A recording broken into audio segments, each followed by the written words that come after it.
Hello guys, welcome back to the channel.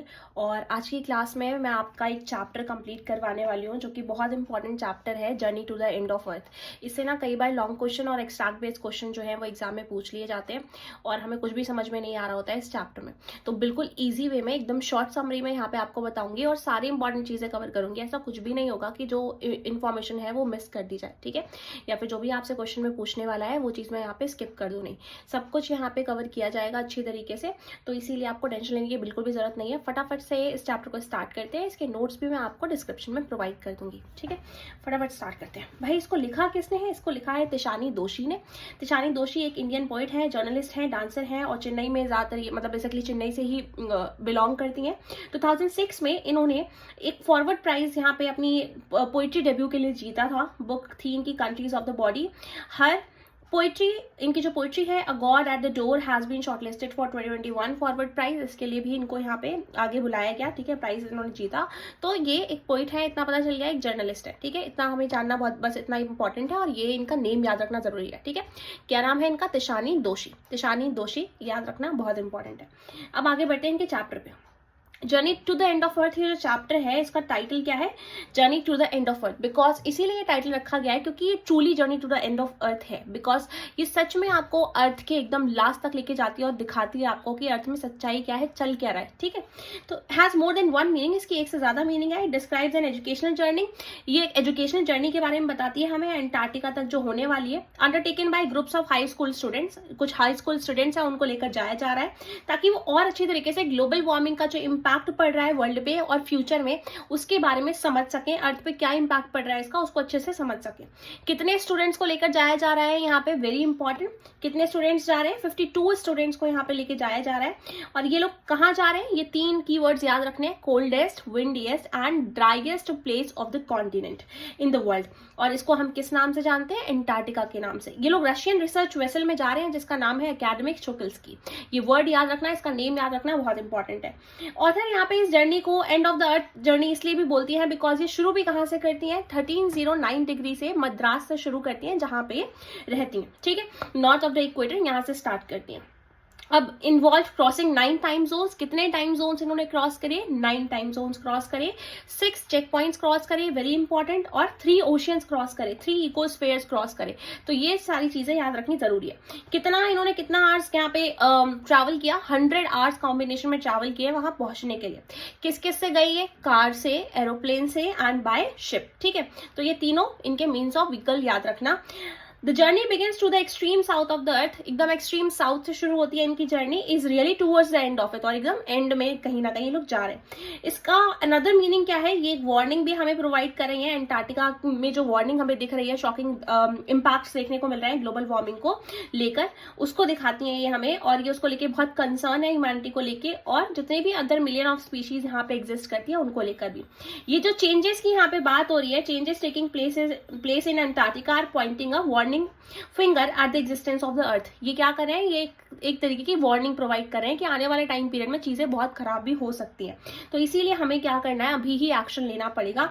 The earth is journey to its end, और ये जो journey है वो कहीं ना कहीं, अर्थ जो है वो कहाँ जा रही है? अपने एंड की तरफ जा रही है, अपने एंड की तरफ नजदीक हो रही है। तो अब आपको समझ में आएगा journey to the end of earth का जो सेकेंड मीनिंग है इस वर्ड का, वो है क्या एक्चुअली, ठीक है। अब देखते हैं, इसके नोट्स फटाफट से कवर कर लेते हैं। जो राइटर है वो अंटार्कटिका विजिट करती है। कोल्डेस्ट, ड्राइएस्ट एंड विंडिएस्ट प्लेस है ये वर्ल्ड की, और यहाँ पे ये लोग किससे जा रहे हैं? रशियन रिसर्च वेसल से जा रहे हैं, और ये इसका नाम क्या है इस वेसल का? एकेडमिक शुक्लस्की नाम है। और ये जर्नी जो है वो चेन्नई से शुरू हो रही है, और ये लोग काफी सारे एरियाज को, जोग्राफिकल लोकेशंस को, legal, ecological and temporal zones को पास करेंगे। राइटर का जो पहला रिएक्शन है वो ये है यहाँ पहुंचने के बाद कि भाई यहाँ बहुत रिलीफ है, वंडर देखने को मिल रहा है, वास्टनेस देखने को मिल रही है, सिक्लूजन देखने को मिल रहा है, पूरे वर्ल्ड से अलग है ये जगह, और जियोलॉजिकल हिस्ट्री के बारे में भी यहाँ की काफी कुछ हमें बताती है। ये हिस्ट्री का पार्ट कैसे रहा है? ये हिस्ट्री का पार्ट ऐसे है क्योंकि ह्यूमन इवोल्यूशन के पहले, यानी आज से अराउंड 500 मिलियन ईयर्स अगो, उस टाइम पीरियड में एक कॉन्टिनेंट हुआ करता था, बेसिकली एक सुपर कॉन्टिनेंट एग्जिस्ट किया करता था जिसमें एक लैंड मास था काफी बड़ा, जिसको हम गोंडवाना के नाम से जानते थे। और ये जो गोंडवाना जो लैंड है, यहीं से ही सारी चीजें जो है वो शुरू हुई हैं। ये 500 ईयर्स पहले एग्जिस्ट करता था, अभी भी ऐसा कोई एग्जिस्ट नहीं करता है लैंड, क्योंकि बाद में धीरे धीरे सेपरेट होते हुए चला गया। यहाँ पे बायोलॉजिकल, जियोलॉजिकल एंड ज्योग्राफिकल जैसे जैसे चेंजेस आने लग गए, यानी बायोलॉजिकल यानी फ्लोरा एंड फौना में चेंजेस आए, जियोलॉजिकल कॉन्टिनेंट्स में चेंजेस आए, ज्योग्राफिकल क्लाइमेटिक चेंजेस आए, तो उसके बाद धीरे धीरे अंटार्कटिका जो था वो सेपरेट हो गया, यहाँ से वो अलग हो गया और कहाँ मूव कर गया, moved away, evolving into what is today, और कैसा बन गया जैसा आज के टाइम पीरियड में दिखता है। इवन यू नो एक टाइम पीरियड में इंडिया और अंटार्कटिका एक ही लैंड मास के पार्ट हुआ करते थे। तो उस टाइम पीरियड में क्या था, जब धीरे धीरे इंडिया का जो आप देखते हो सदर्न पार्ट जो है इंडिया का वो कैसा दिखता है, उसके आसपास चारों तरफ हमें क्या देखने को मिलता है, बेसिकली तीनों तरफ क्या देखने को मिलता है, सी ही देखने को मिलता है, ओशन देखने को मिलता है। ऐसा क्यों, क्योंकि फिर वो जब लैंड मास अलग हो गया और ऊपर की तरफ इंडिया वाला चला गया, तो उसकी जो प्लेट्स थी वो ऊपर नॉर्दर्न हिमालयाज को उन्होंने फॉर्म कर दिया। तो इनको ये सारी इन्फॉर्मेशन भी, फोल्डेड माउंटेन्स के बारे में एवरीथिंग यहाँ पे ये जान पाती हैं जब यहाँ पे पहुंचते हैं। ठीक है, A visit to Antarctica gave the writer a deeper understanding। इससे इनको एक अच्छी अंडरस्टैंडिंग मिली फोल्ड माउंटेन्स के बारे में, अर्थ की हिस्ट्री के बारे में, इकोलॉजी के बारे में, एनवायरमेंट के बारे में। राइटर को बहुत अनसेटल फील हुआ 2 हफ्तों के लिए। उनको तो ऐसा लग रहा था 2 वीक्स तक कि भाई ना तो नींद आ रही है, ना चैन आ रहा है, ना कुछ। और बिकॉज वो कहाँ से आ रही है, वो एक सन वर्शिपिंग स्टेट से आ रही है जहाँ पे बेसिकली हर टाइम गर्मी रहती है, ऐसी स्टेट से वो वहाँ पहुंच रही है। तो ऑफकोर्स ही बात है उनको वहाँ पे सेटल होने में टाइम लगेगा और उनको उतना अच्छी तरीके से वो कंफर्टेबल फील नहीं कर रही थी वहाँ पे। अब long summers, the silent broken occasionally by cracking ice sheets। तो बता रही हैं कि एक टाइम पीरियड में ऐसा भी हुआ करता था कि गोंडवाना में भी जो वार्मनेस थी वो एग्जिस्ट करती थी, और अब बता रही हैं कि आइस शीट्स ब्रेक कर रही हैं, एवलांचेस देखने को मिल रहे हैं, ब्लू वेव्स, आइसबर्ग्स, ये सारी चीजें देखने को मिल रही हैं। और ये सारी चीजें कहीं ना कहीं धीरे धीरे धीरे धीरे इकोलॉजिकल इम्प्लीकेशंस की तरफ बढ़ रही हैं। मतलब ये सारी चीजें कहीं ना कहीं डिक्लाइन की तरफ आगे बढ़ रही हैं, और ये फ्यूचर जो है ह्यूमंस का वो अच्छा नहीं है। ये सारी चीजों के बारे में भी हमें बता रही है।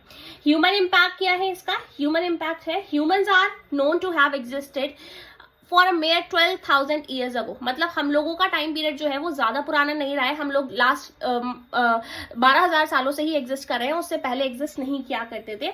इसकी वजह से क्या हुआ, ट्रेमेंडस इम्पैक्ट हमें देखने को मिला है और हेवॉक देखने को मिला नेचर के साथ। मतलब 500 मिलियन ईयर्स अगो तक गोंडवाना नाम का आइलैंड एग्जिस्ट करता था, मतलब कॉन्टिनेंट एग्जिस्ट करता था और सब कुछ चीजें बिल्कुल सही चल रही थी। बट जैसे ही 12,000 साल पहले ह्यूमंस ने एंट्री ली अर्थ पे, उसके बाद सब कुछ खराब होना चालू हो गया। उसके बाद चीजें जो थी वो काफी ज्यादा खराब होती हुई चली गई। ठीक है, पॉपुलेशन का एक्सप्लोजन हुआ, पॉपुलेशन बढ़ती हुई चली जा रही थी, और इसकी वजह से क्या हो रहा था, जो रिसोर्सेज थे वो तो हमारे पास कम है ना, तो उनपे तो स्ट्रेन जा रहा है एक तरीके का, कार्बन एमिशन हो रहा है, फॉसिल फ्यूल चल रहा है, ग्लोबल वार्मिंग बढ़ती हुई चली जा रही है। ऐसी इन सारी चीजों की वजह से क्लाइमेटिक और इकोलॉजिकल इम्बैलेंसेज इतने ज्यादा क्रिएट हो गए कि इन्होंने अंटार्कटिका को भी नहीं छोड़ा, उसको भी इफेक्ट करना चालू कर दिया।